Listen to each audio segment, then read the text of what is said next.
Ayan na yung mga jeep, mga sasakyan paparating, papasok ng White Train.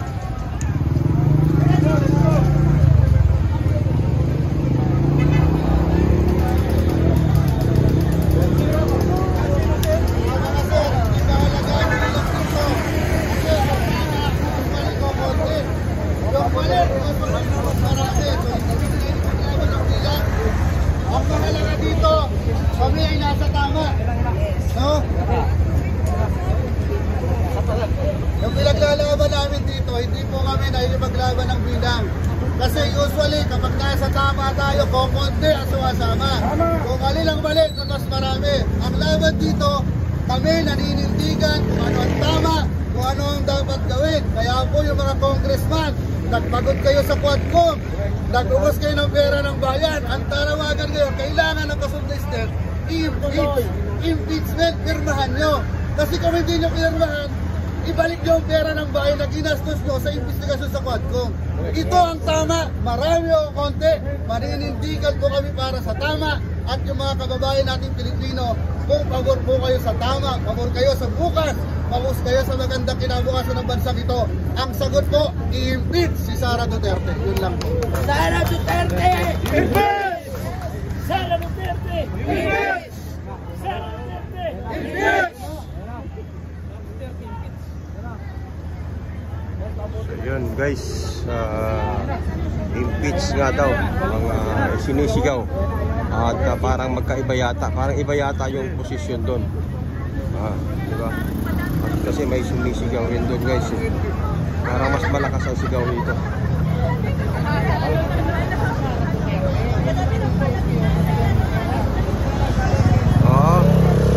Ang dami ng tarpaulin.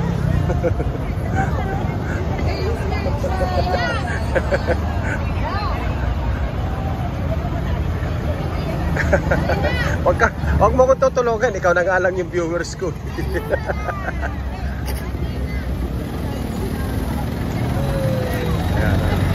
Walang iwanan guys ha. Tingnan natin kung dadami nga sila.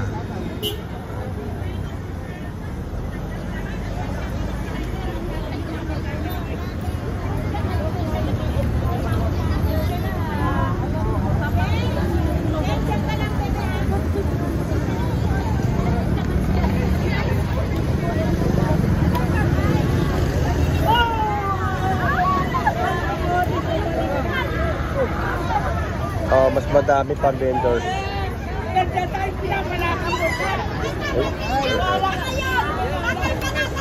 Nagkita rin sila sa wakas, oh. Dito pa sa rally. Kita-kita sila dito sa rally. Dito pa sila sa rally nagkita. One big happy family.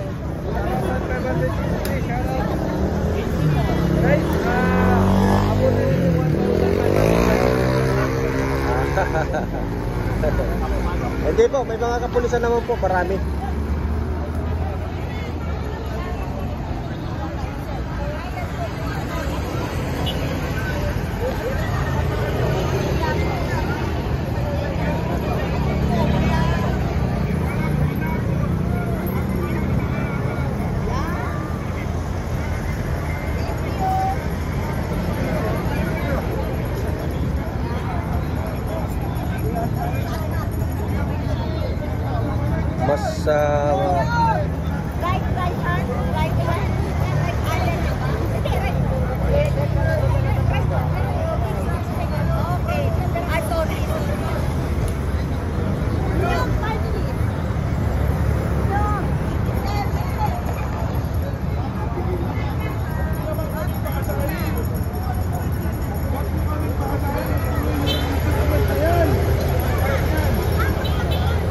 Mas pamulat sa amin yan, hindi namin malalaman yan. Hindi po dahil sa inyo. Diba, nakasabi isang ay nagawan daw siya ng hopya. Aagawan ka talaga ng hopya kasi wala ang kwenta. Diba?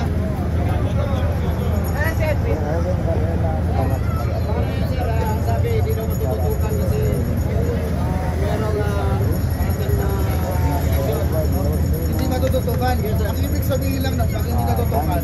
Anong mas mahalaga, sarili nila o bayan? Pag hindi natutukan, huwag nyo iboto. Kasi ibig sabihin, hindi lang kayang tutukan yung kakailangan ng bayan. Ang kailangan ng bayan, yun dapat ang unahin. Hindi yung eleksyon na sarili nila yun eh. Oh, diba? Selfish pag ganon. Nagagsaya nga sila sa platform, mabita sila doon, matito ka. Kung ba kayo sa impeachment, kung talaga naniniwala kayo may kasalanan. Tingnan lang natin ang logic. Pag hindi alam si Derma, ibig sabihin, bukod sa takot, walang pakialam sa gusto ng taong bayan. Or nabayaran. Or nabayaran, di umano. Allegedly. Or nabayaran, question mark po yan ha, may question mark sa dulo. Mayroon na. Nabayaran. Down.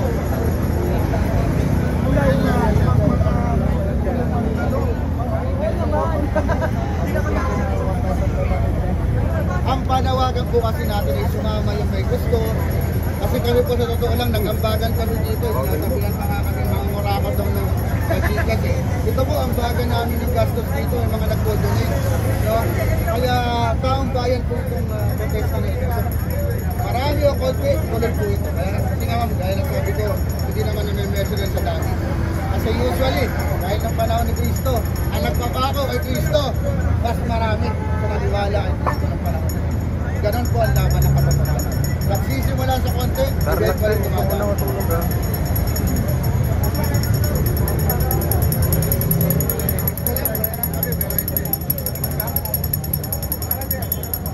David D'Angelo po, senador po ng Punyog, Magkakaisa.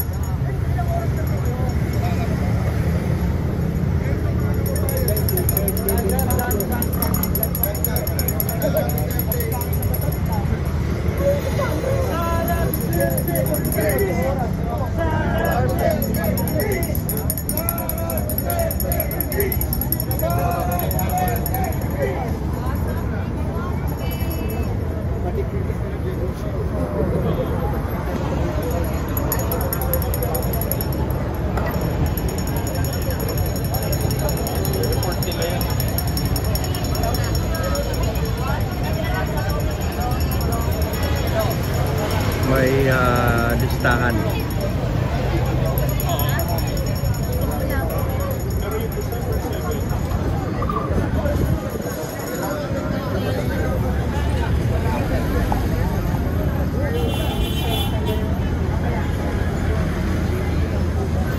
This time, we're not talking about.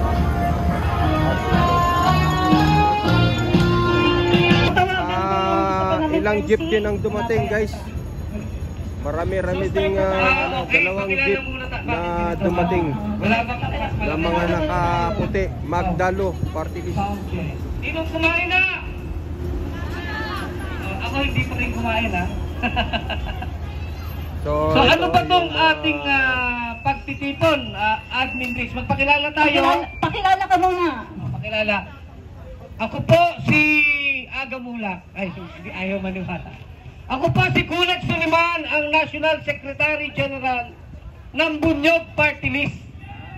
O yan. Admin Rich. Ako naman po si Admin Rich. Yung mga nakakapanood po ng aking vlog, alam nyo naman siguro na ako ay Pro Marcos vlogger at Pro Marcos po loyalist. Pero dito po kasi wala ng kulay-kulay. Wala pong dilaw, walang pink, walang pula. Iisa po ang ating adhikain na i-impeach si Sara Duterte. Yun lang po. Walang iba. So ngayon, iset aside muna natin ang ating mga differences, mga kagagayan. Dito muna tayo sa ating layunin. Diba, Q-Lex? Yes, pwede bang practice tayo, Admin Rich? Practice tayo. Pag sinabi kong Sara Duterte, sabihin nyo, impeach! Ayan. Pag sinabi kong impeach, Sara Duterte. Nandiyan na pala ang ating mga kasamang Magdalo Party List! Yan! Kita nyo ha? Knowledge po natin, the Magdalo Party List. Mamaya, nandito si dating Senador Antonio Trillanes. Yan. Diba? Maganda talagang nagsasama-sama mga Pilipino, diba? Opo. Yan, walang kulay-kulay ito.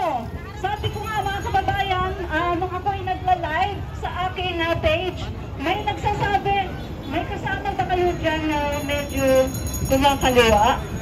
Ang sabi ko naman, wala po dito kaso, kumakaliwa ka o dito ka man sa kanan. Wala pong kaso yan. Basta iisa ang ating adhikain to impeach Sara Duterte! Sara Duterte! Impeach Sara Duterte! Sara Duterte! Impeach! Oh, di ba? Nagkakaisa na tayo. Mamaya darating din. Kung may kanan, may kaliwa, may sentro. Darating si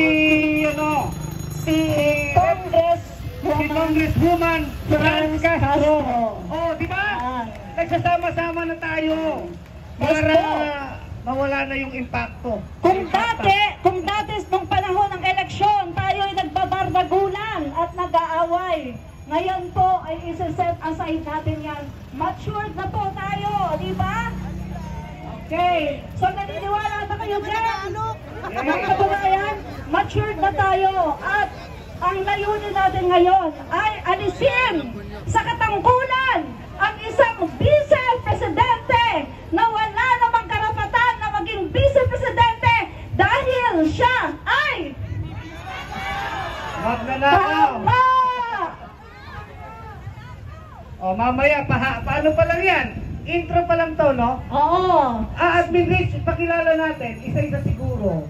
Ako kasi yung iba kilala ko. Pero yan. bago ang lahat, Sige. ang isang mga gawain, naniniwala po tayo na wala itong gabay, no? Sa Panginoon natin sa langit kung wala po tayong prayer. Kahit na tayo nagrarally, kailangan pa rin nating magdasal sa ating Panginoon. Ngayon,